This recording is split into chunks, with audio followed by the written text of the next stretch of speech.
Совет учурунда Маймак болсо Талас өрөнүнүн, регионунун кан тамырлуу жери болчу. Себеп бүт жүктөр Талас областына ушул жерден келип, ушул жерден алып кетчи. Развалдан кийин поездар азайып калды, погрузка, выгрузка токтоп калды. Төбөр шак башталгандан баштап погрузкалар башталды. Ошого дастан киришип жардам берип, 16-17 жылдан баштап погрузканы уруксат берди, а выгрузка жок болду.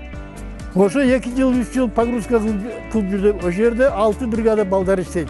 Ушул айылдын балдары 6 бригада, 120 бала, ар бир бригадада талаш тартуу жок, кезек менен иштеше берет.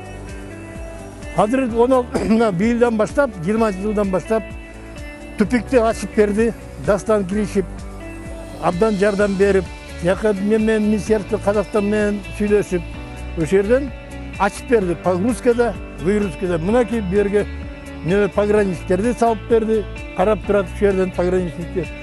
Налоговиктерге салып берди, ушул жерден кыйналбайт.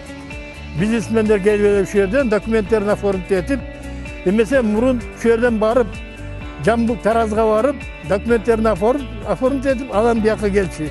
Азыр болсо эч жака чуркабайт, келет, жүгүн алып келет, жүктөйт, ушул жерден оформить этип тастайт. Дастанга одан рахмат.